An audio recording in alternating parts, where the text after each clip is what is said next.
Hello friends, मैं हूँ चंदा और चंदा की रसोई घर में आप सभी का बहुत बहुत स्वागत है।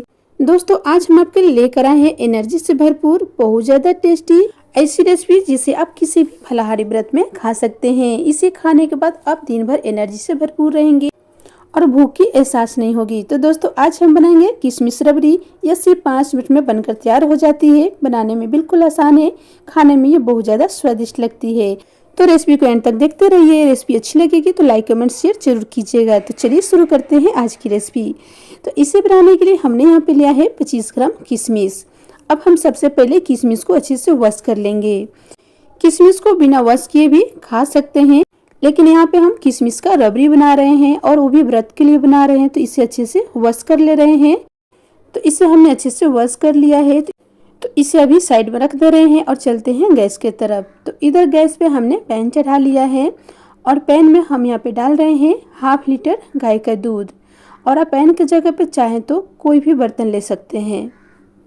और यहाँ पे हमने गाय का दूध लिया है। अगर आप चाहें तो यहाँ पे पैकेट वाला भी दूध ले सकते हैं। और दूध यहाँ पे हमें क्रीम के साथ लेना है, क्रीम नहीं निकालना है। तो आप फुल क्रीम पैकेट वाला दूध ले लीजिए या तो गाय का दूध लीजिए, तो उसमें से क्रीम बिल्कुल नहीं निकालिए, क्योंकि रबड़ी के लिए यहाँ पे मलाई वाला दूध ही इस्तेमाल कीजिएगा, तब जाके यह किशमिश हमारी बहुत ज़्यादा रबड़ीदार बनेगी। तो यहाँ पे देखिए दूध अच्छे से बॉयल हो गया है। तो अब हम दूध में से थोड़ा सा दूध निकाल ले रहे हैं। तो देख सकते हैं लगभग हमने 1 कप दूध निकाल लिया है। और हमने जो किशमिश वॉश करके रखा है उस किशमिश में गर्म दूध को डाल दे रहे हैं। तो दूध डाल दिया है हमने। अब इसे हम अच्छे से मिक्स कर ले रहे हैं। और यहाँ पे हमने किशमिश में गर्म दूध डाला है ताकि ये गर्म दूध से जल्दी से किशमिश फूल जाएगी। तो यहाँ पे इसे अच्छे से मिक्स कर लिया है। अब इसे ढक देते हैं और ढककर हम इसे 20 से 25 मिनट के लिए रेस्ट पर रखेंगे। तो यहाँ पे 20 मिनट हो चुका है। हमने इसे सिर्फ 20 मिनट के लिए ढक कर रखा था और 20 मिनट में अच्छे से ये फूल चुका है। अगर अच्छे से ना फूले तो इसे 5-10 मिनट के लिए और अच्छे से ढक कर रख दीजिएगा। तो चलिए बनाना शुरू करते हैं। तो बचे हुए जो दूध है उसे अब हम फिर से उबालेंगे। तो यहाँ पे हमने गैस ऑन कर लिया है और फिर से इसे हम उबालना शुरू कर दे रहे हैं। ये वही 1/2 लीटर दूध है जिसमें से हमने किशमिश के लिए थोड़ी सी दूध निकाला है और इसे हमें अच्छे से बॉयल करना है। तो दूध धीरे धीरे गाढ़ी होने लगेगी। तो आप देख सकते हैं दूध हल्की हल्की गाढ़ी होने लगी है। और ये दूध जो किनारे में लग जाते हैं उसे आप खुरुच कर इस तरह से निकालते रहिएगा। और ये सारे मलाई किनारों में जाके चिपक जाते हैं, तो इसलिए इसे इसी तरह से निकालते रहिएगा। तो यहाँ पे दूध अच्छे से बॉयल हो चुका है। तो यहाँ पे हम 2 चम्मच दूध को निकाल ले रहे हैं।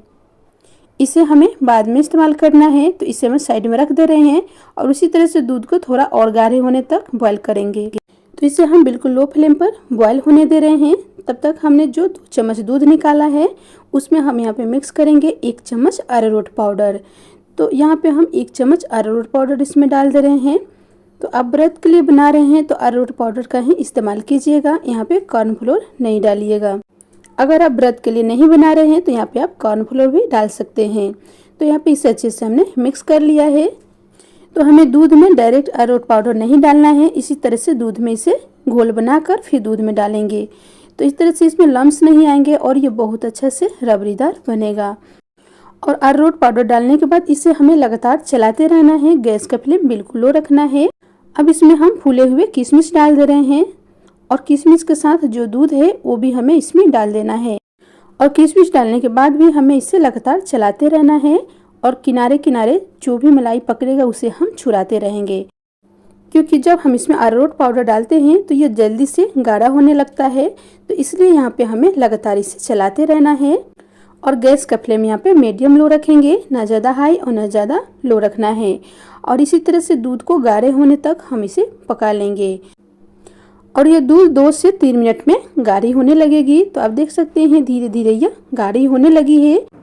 तो इसी तरह से हम इसे लगातार चलाते रहेंगे और बीच बीच में इस तरह से आप चेक करते रहिएगा। जब दूध छलनी या चमचा जिस चीज़ से आप इसे चलाते हो उसमें इस तरह से जब जमने लगे, तो देख सकते हैं यहाँ पे छलनी में यह जमने लगी है। तो अब हम यहाँ पे ड्राई फ्रूट डालेंगे। तो यहाँ पे हम ड्राई फ्रूट में लिए हैं 1 चम्मच बारीक कटी हुई काजू और बादाम और अच्छे से इसे मिक्स कर ले रहे हैं। और हम साथ में डाल देंगे 2 पीस कुटी हुई इलायची। इससे बहुत बढ़िया इसमें फ्लेवर्स आते हैं। तो यहाँ पे हमने 2 पीस इलायची का बीज कूट लिया है और इसे हम डाल दे रहे हैं। सभी को अच्छे से मिक्स कर लेंगे और गैस का फ्लेम बिल्कुल लो रखेंगे। और इसमें हम डाल दे रहे हैं 2 चम्मच चीनी। तो यहाँ पे चीनी आप अपने मीठे के अनुसार कम या ज़्यादा भी कर सकते हैं, लेकिन रबड़ी में आप कम चीनी डालेंगे उतना ही टेस्टी रबड़ी लगेगा। और यहाँ पे हमने किशमिश का रबड़ी बनाया है, तो किशमिश भी काफ़ी मीठी होती है, तो इसमें हल्के चीनी डालेंगे उतना ही टेस्टी यह रबड़ी लगेगा। तो इसलिए हमने यहाँ पे सिर्फ 2 चम्मच चीनी डाला है और साथ में हम यहाँ पे 2 चम्मच ग्रेट किया हुआ सूखा नारियल डाल रहे हैं। और चीनी को अच्छे से घुल जाने तक हम इसे इसी तरह से मिक्स करते रहेंगे जब तक इसमें पूरी तरह से चीनी ना घुल जाए। तो यहाँ पे यह काफ़ी गाढ़ा दिखने लगा है और चीनी भी अच्छे से घुल चुकी है। तो गैस को ऑफ कर ले रहे हैं, क्योंकि रबड़ी को हमें इतना ही गाढ़ी रखनी है, क्योंकि जैसे जैसे ये ठंडी होगी उतना ही गाढ़ी बनते जाएगी। तो गैस को हमने ऑफ कर लिया है, तो इसे अब हम सर्व कर ले रहे हैं।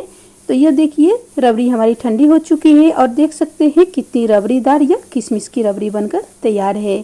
तो इस रबड़ी को हम थोड़ी सी गार्निश कर ले रहे हैं। तो यहाँ पे हम इस पे डाल देंगे थोड़ी सी ग्रेट किया हुआ नारियल और डाल देंगे बारीक कटी हुई बादाम। इसमें आप मखाना या पिस्ता से भी गार्निश कर सकते हैं। और हमने किशमिश का रबड़ी बनाया है, तो थोड़ी सी इस पे किशमिश डाल दे रहे हैं। तो दोस्तों इस तरह से आप फलाहारी व्रत में एक बार किशमिश रबड़ी बनाकर जरूर खाएं। इससे खाने के बाद आप एनर्जी से भरपूर रहेंगे, दिन भर आपको भूख प्यास नहीं लगेगी। तो अगर आज की रेसिपी अच्छी लगी हो तो प्लीज़ वीडियो को लाइक कमेंट शेयर जरूर करें, और चैनल को सब्सक्राइब नहीं किया है तो चैनल को सब्सक्राइब कर ले। तब तक के लिए बाय फ्रेंड्स, मिलते हैं नई रेसिपी के साथ।